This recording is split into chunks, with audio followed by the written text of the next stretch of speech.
Welcome to Washington, D.C. and the Glenn Beck program. More news from the border today. In San Juan, Texas, a 19-year-old teenage girl was kidnapped and taken back into Mexico.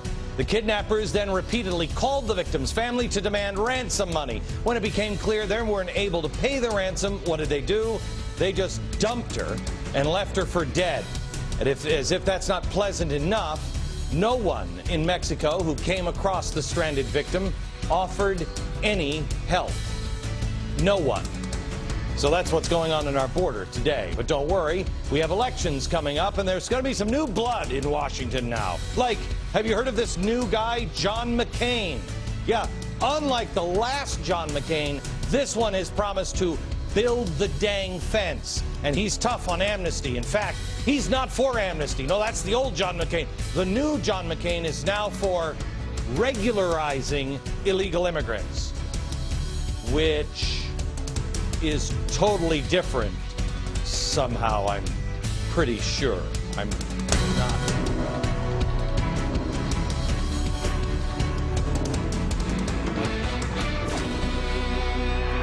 Hello, America. We are from Washington, D.C., where this Saturday we will be gathered here at the feet of the Lincoln Memorial, and we are going to, as you see in the corner, oops, in this corner, can you put it back down? This corner is the merit badge. I have been wearing it. I'm all screwed up because I can't, television is it backwards. The merit badge, there it is in the bottom of your screen. It is George Washington's original Purple Heart, but it was just given for merit, for doing something of honor. And we didn't even know about it until 1933 when FDR found three. There were only three of them in existence. Join me for the rest of this story and so much more, a renewal of America Saturday at the Lincoln Memorial. All right. Now, last week, a poll from Time magazine showed that 24% of Americans believe that President Obama is a Muslim. A Pew poll found the same result. 18% have the belief that he's a Muslim. The numbers in both polls have gone up since Obama's election. Now, that doesn't make sense because as you learn more and more about the President of the United States, those numbers should be going down. Why are they going up? Well, there's a couple of options. Maybe it's because, as so many on the left think, Americans are just stupid, ignorant, or racist. I don't believe that. Is it because, as CBS's Bob Schieffer said on Sunday, he believes the internet is just a breeding ground for freaks? The great promise of the internet was that for the first time, great minds no longer had to be in close proximity. But what we have also learned in the internet age, ignorance travels as rapidly as great ideas.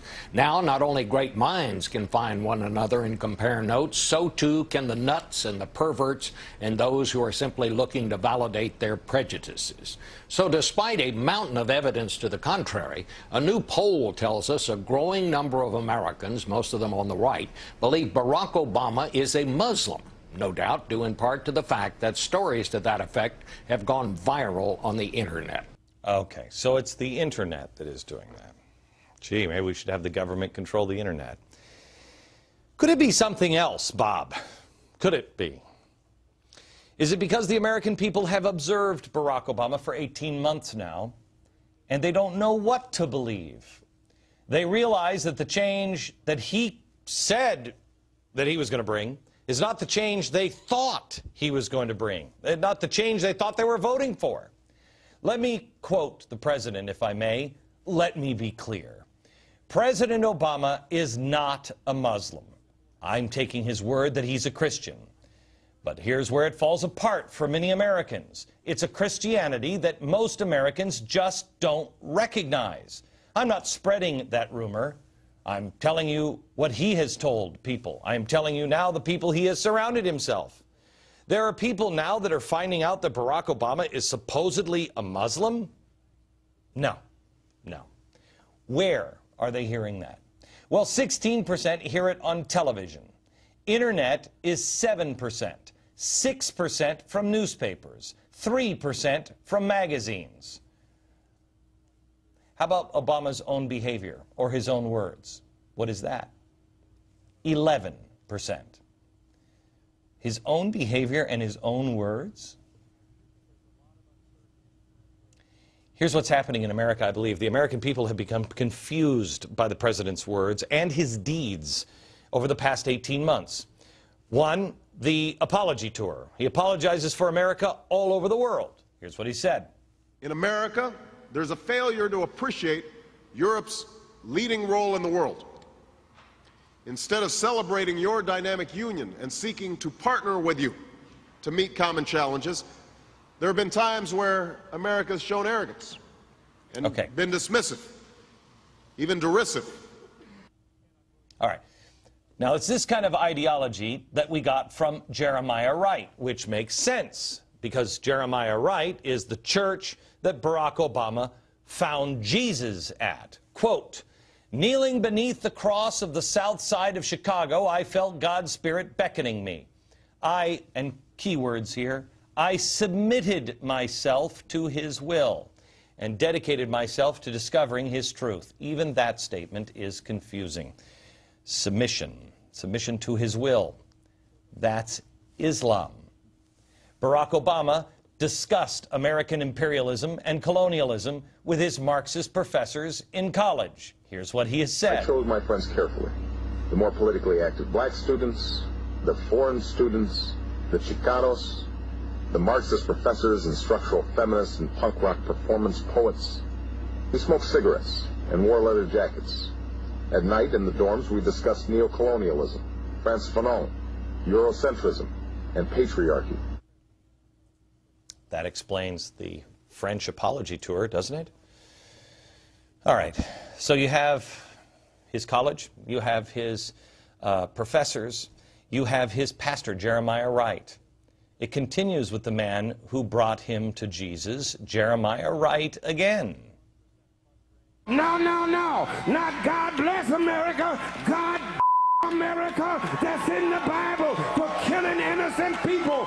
We bombed Hiroshima, we bombed Nagasaki, and we nuked far more than the thousands in New York and the Pentagon, and we never batted an eye. This is black liberation theology, any kind of liberation theology. And he heard it in his church from his pastor for 20 years. And what it states is that there is an oppressor or a victim. Always has to be an oppressor, always has to be a victim. America is the oppressor. The Middle East is the victim. On this matter, it's not just Jeremiah Wright. His other close friends and other spiritual advisors, like Michael Flager, added some extra spice as well. Then out of nowhere came, "Hey, I'm Barack Obama." And she said, "Oh, where did you come from? I'm white. I'm entitled. There's a black man stealing my show." This man is actually more frightening than Jeremiah Wright could ever be. And Barack Obama, in a 2004 Chicago Sun-Times interview, I believe, stated that he is a close personal friend and a very, very close advisor. Now, we go to Jim Wallace, one of Obama's current spiritual and political advisors. What does he believe? Are you then calling for the redistribution of wealth in society? Absolutely, without any hesitation. That's what the gospel is all about. Okay. America, let me ask you a personal question. If you found Jesus and you didn't believe anything, and you found Jesus through Jeremiah Wright and sat there for 20 years, and your close personal friend and spiritual advisor was Richard Flager, and now your current spiritual advisor is Reverend Jim Wallace, do you think your friends might be confused because that's not what they hear in their church? When you're getting Christianity from that trio, after growing up in a family environment, no fault of his own, where your father is a Muslim, an atheist, your mother at least is not practicing any religion, your stepfather is a non-practicing Muslim, your grandparents who frequented something called the Little Red Church, I don't even know. I mean, is there any wonder why so many Americans are confused by him? They don't recognize him as a Christian. No, That's why polls show that there are more people, the same poll, more people who don't know what religion he is than there are people who believe he's a Christian. 44% of independents, 41% of Democrats, 46% of black voters don't have any idea what religion he is. And it's only going to get worse because of comments that come to light now, like this. Whose Christianity would we teach in the schools? Would it be James Dobson's or Al Sharps's? Which passages of Scripture should guide our public policy? Should we go with Leviticus, which suggests slavery is okay, and that eating shellfish is an abomination? Or we could go with Deuteronomy, which suggests stoning your child if he strays from the faith. I want to make this very, very clear. In America, religion is a personal decision. That's between you and God. People don't agree with my faith, I don't agree with other people's faith. That's okay. Is it leading you to be a better person? That's for President Obama to decide. However, if it starts to affect the public policy, well, then we do have to examine and question. The last comments, are comments that the vast majority of Christians can't relate to. Couple that with what he said in an interview on faith in 2004. He said, quote, "So I draw from the Christian faith. On the other hand, I was born in Hawaii, where there's obviously a lot of Eastern influences. I lived in Indonesia, the largest Muslim country in the world. Between the ages of 6 and 10, my father was from Kenya, and though he was probably most accurately labeled an agnostic, his father was Muslim. I'd probably have to say, intellectually, I've drawn as much from Judaism as any other faith." Well, okay. And now we're confused why people are confused what he is? Where did he come from? We have Christian, Eastern religion influences, Kenyan, agnosticism, Judaism, and Islam. But America is expected to be solidly convinced he's a Christian.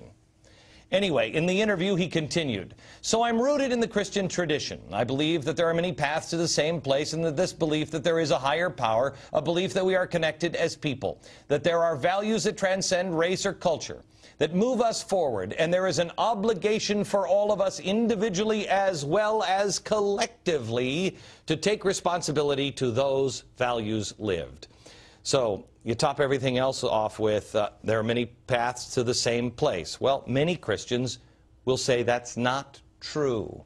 That's not the church that Jesus taught about. That is the church that Oprah teaches about. And by the way, why wouldn't it be?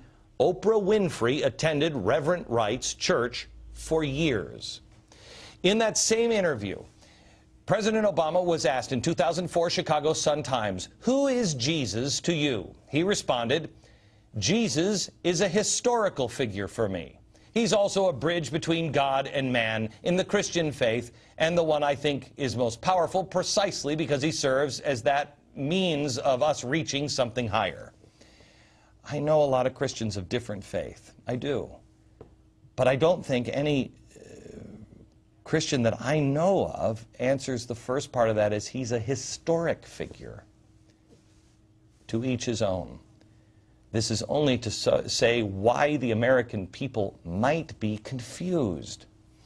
The president apparently has a deeply held belief that his salvation cannot come without a collective salvation.